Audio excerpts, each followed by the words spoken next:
Okay, I'm going to try to do a weekly video of Sandia's journey from pickup to the Mustang Magic for 2025. She'll compete in Fort Worth, Texas. We roped her, and she was a little spicy. She didn't care for that feeling of the rope. I was super encouraged, though, that she didn't want to kick it. So it kind of got between her legs. This was not good. And then she didn't really want to kick or anything. So that's a great sign. But she definitely didn't like the pressure. And you can see Isidro was doing a really good job of not putting a ton of pressure on her, just kind of letting her get used to it.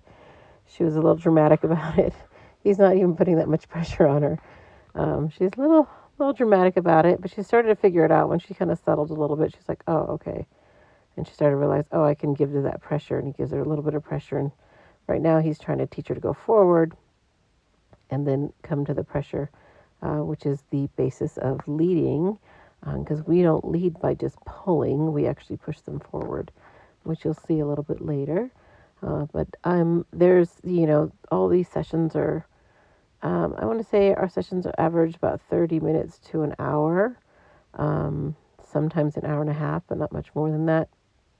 And we had a goal. We're 2 weeks behind everybody already, and we needed to get their teeth done. We had an appointment already done, and so we had 6 days to get them ready to haul to the appointment. So here she is. So I was doing kind of first touch there on her forehead. And believe it or not, she actually likes human touch a lot more than she likes the touch of things. So that was kind of exciting that first night. This is the next day. So we didn't put the halter on then. Goal was to put a halter on day 2. So roped her again. She still had some opinions about it, but it wasn't as long. But yeah, she didn't care for that pressure at all. But not terrible. Like she looks really dramatic, but she's not pulling very hard. So that was really encouraging. And then she kind of was like, oh, okay, I guess it wasn't that bad.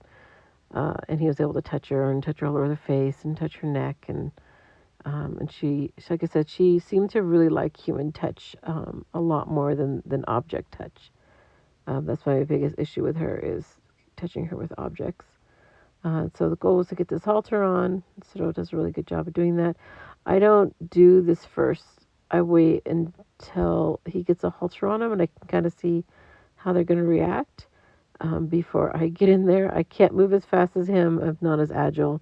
I'm not as good at this stage. So I have zero ego to to care about what anyone thinks if I'm not doing this. It's whatever's best for the horse, and Isidro putting their halter on is definitely better for the horse than me doing it. So he usually will do that, and I'll watch him, and I'm like, okay, kind of gauge how they react, and then if I'm confident that I can take over from there. And he did these first 2 sessions and got her halter on, and then I just kind of took over from there because I could see that all of her reactions were more just kind of running away. They weren't like trying to kick or strike or do anything like that. And she seemed pretty sensible and picking up stuff. A little bit of 51st dates, but not bad. Like she'd kind of start out like she didn't know what she was doing, and then quickly she remembered everything. So you got that halter on. It's a Ridge Creek tack halter. I really like their halters. And so I got a bunch more at the Tennessee Makeover because I really like them. This one I had won in a raffle. It was my first one of theirs. But so, she has this I really like how she enjoys human touch like that. She's like, oh, that kind of feels good. And that's a really good sign that things are going to go well, instead of them being really flinchy and like rather like, you not touch them and like their skin is crawling. She doesn't feel like that at all. So that's really nice. And then, so there's still a little spice in there. He's just taking the rope off. It's one of our safety lariats. It's nice and thick. It doesn't choke them. It has a stopper. We really like to use these so it doesn't hurt them, but it teaches them to lead without harming, and give to pressure without harming their sensitive face nerves. So that's why we do it this way, because we don't want to teach them to give to pressure She had some feelings about that. He put a drag line on her. We don't want to teach him to give the pressure off the halter first because it's so sensitive. She whacked her nose right there, her mouth, poor thing. There was just a little bump. But she got a drag line, and she only had a drag line for like a day, and then we took it off. I took it off the night before this. This is day 4. So day 3, I had a little brief session with her, and I took the drag line off, and that was fun. So this is what I'm talking about. A little bit of 51st dates where I go in there and I'm just like throwing this thing. We did that dance for a little bit until she's like, oh, okay, maybe I'm okay. And then she feels the need to move again.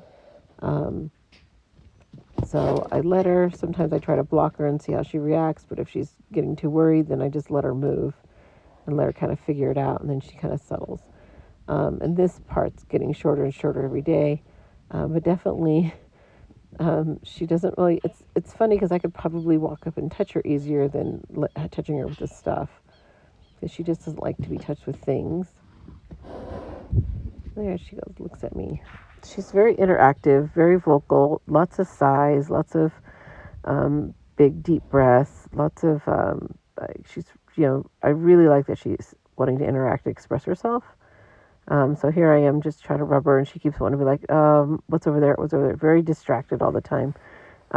She's extremely buddy sour, so she's one of those horses that definitely needs to outsource to other horses or hopefully a human.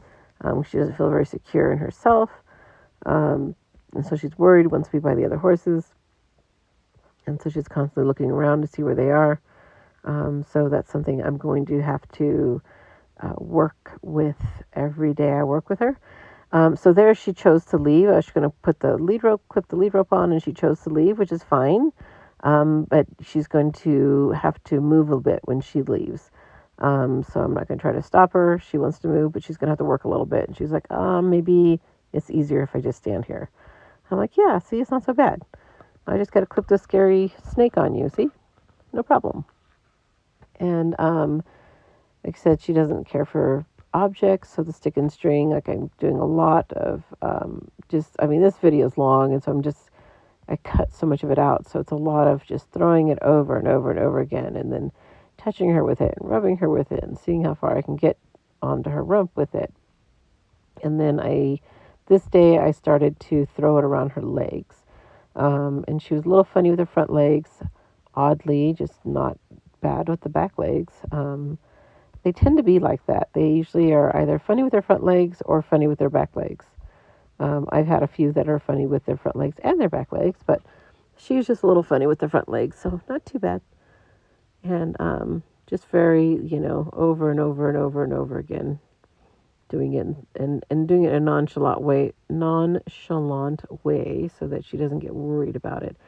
The only thing that I don't desensitize with, I started working on her mane, and that was a really long video. I recorded the whole thing. You don't need to see that, but she has a gorgeous long mane. I thought a lot of that was dead hair, but it's not. She has a really long mane. So that took forever. And then I just braided half of it. I just do it in sections because it can be like just too much. And then I started introducing positive reinforcement this day because she's eating her pellets. And you could see Verano over there very much wanting to participate as well, being a little jealous. So I'm letting him participate because he's adorable, but also so that she can watch what I'm doing. And she can see, she clicks, he boops the target, she clicks, and he gets some food. And so that's kind of intriguing. So she's kind of watching because they do mimic, horses mimic really, really well. And so I'm just using that, Verano being there, as a way to show her that this is pretty cool. But I do establish this chart early on so I can use it later. And because it takes quite a few sessions to get it well established. So might as well start early. Everything's a limited time. Verano's adorable. Look at him. He's so cute. He'll stick his little nose and just beg. He's like, I want to do it. And so here I am another day. This is day 5. And I'm catching her. So I just walked in there and I walked right up to her and pet her. But I don't catch her right away. Highly recommend this. So basically what I'm doing right now is catching her over and over and over again. And so I'll walk up again and I'll just pet her. I'm not going to clip the lead rope on. And then I'll leave and then I'll walk up again. And I'm doing this to prepare to take that halter off. My goal is to have that halter off after the first week. And in order to do that, I have to just, if I catch her right away and start doing stuff and putting pressure on her, she's going to be like, this sucks. Don't come up to me. So I don't always just clip the lead rope on and do something. And when I do halter her, I may put the halter on, take it off, and leave, and do that quite a few times. And so they're never, I like to keep it so that they never quite know what I'm going to do. So they're just staying interested and curious instead of being like, ugh, resentful, like the same thing happening. So here I managed to clip that on, and she was like, wait a minute. She's like, that sneaky thing. She was not like the sneaky thing. And so I'm just trying to show her that it's not a big deal. She's thinking about leaving, but I really like that she's listening nicely to that halter. I really didn't have to put very much pressure on her. So here we're working on leading, and you can see I finally got her whole mane braided. It took several sessions to get that done. But what I'm doing here is, see how I don't just, like everyone turns around and pulls on him. I'll pull and then I'll push her forward. So if she doesn't respond to the pull, then I push her forward. And that's what I'm kind of doing here. And so she's like, oh, I don't want to go in that corner. I want to be in the corner where my friend is. And I'm like, no, you're going to follow me here. And then get myself situated because, ropes. And I am not that coordinated. Still not. And she's leading a little bit better. She's still not sure she wants to lead. And then this is her favorite thing. She likes to do this little spinny thing. And so we're working on that. It's almost non-existent now, but that was her favorite little spinny thing to do. Only going this direction. The other direction, she doesn't do it. So that is something I will file away for later when she's under saddle, and that might be her go-to is to do that little spinny thing in that direction. So we'll see if we can get that out here on the ground even better. She's really starting to put on some weight, and I love her dapples. But to go back to earlier, so I will use the stick and string to desensitize them, as well as using it to sensitize them. So every time you do something where I did some pressure and I got her to move, and then I'll stop and desensitize her. Then here I'm lunging her, teaching her to lunge, and teaching her my verbal cues with lunging, and I will desensitize her with my tool after again. So you sensitize them by getting them to move, and then you use your tool to be like, hey, it's just my tool. It's not a big deal. The tool that I use in my back pocket that I do not desensitize them with, she tried to do her spinny thing there. Do you see that? And she just like, maybe I don't want to do that. And so as I don't desensitize them with a flag, because I want that to use if I need them to go forward. I see so many people make that mistake. They desensitize them to the flag really early on, and then you don't have a tool to get them to go forward, and you're stuck. You have to, the only thing after that is like a big ass tarp or something, which can be too much pressure. So I don't desensitize to the flag until I have really good forward cues. And here I am introducing moving the hip, yielding the hip. Might as well do that, and letting her know, no, it's not going forward. It's just moving the hip. And I kind of put my arm up because she wants to step into me. And so that's got a lot of work, but we're getting there. That was her first time. And here is the next step on throwing the rope is when I throw it way over to the other side, and then the snake gets drug over their back. And so that's what we're doing here. And so she's actually doing really good with that because she really doesn't like things on the ground. And then this is a burlap sack, and she's like, what the hell is that? So I first threw it like on her side, and she didn't care. But you have to, Citro insisted on you have to do it at their face. And he's not wrong, because if anything comes flying at their face, you want them to not freak out. Like she kind of is freaking out a little bit here, and then she's like, oh. I love these burlap sacks because it looks terrifying, and then it doesn't hurt, and they're like, and it's really light, and so they're like, oh, that wasn't that bad. And then we moved on to, this is a pretty big day, we moved on to starting to pick up feet. And so the first step is getting a rope around their leg and going up and down that leg until they are not flinchy at all. I do that before I ask them to pick it up. You don't want them to be like a little bit like, ooh, what is that? And a little freaked out. And you see, I have these ropes that are really long, and so she can see the ropes and not be afraid of the rope either. So doing quite a few things with just this. And then all I want to do is just have her pick up the foot. I don't care if she stomps it back down. I just want her to pick it up. And so here she doesn't want to pick it up. She kind of like, you can see her turning her head into me, and then see how she stepped into me right there? That's really not good. That's a way for her to kind of, she's trying to push me off her. And so I pushed her off me, and then I picked up that foot. And then she kind of spooked herself. And we did that a few times. So just be very cognizant of that. This is probably one of the biggest problems I have with people is that they let their horses step into them, move into them, and then you are surprised when they run over you or step on your foot. It's because you let them all this time. So I don't ever let a horse step into me at all. And then we finish with some positive reinforcement because it's a little bit every day. It's going to get it established. I love that there's like tons of shit going on in the background and she's super relaxed and focused. So really happy with that. And so I'm feeding her in this pan because it's the one that she's been eating out of. She didn't really like the other pan. And so, and then if you notice, what I do is I back way off so that because I'm not going to expect her to feel comfortable eating next to me right away.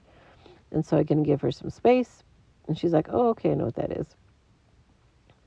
And then I can do it again. And then here is something that's really important is I don't let them eat when I'm engaging with them. They need to wait. And so there we go. And then I'll put that in there. And they get to eat that pot when I move myself away. This is how I really teach them not to get muggy on me, especially when they're kind of new like this, because they can get really excited about the food and get pretty pushy. And so to prevent that, I just start to teach them some patience here where, hey, I need you to wait. So I hope you enjoyed that first week. We did a lot, and then she went and got her teeth done. So you can see that in our latest TikTok.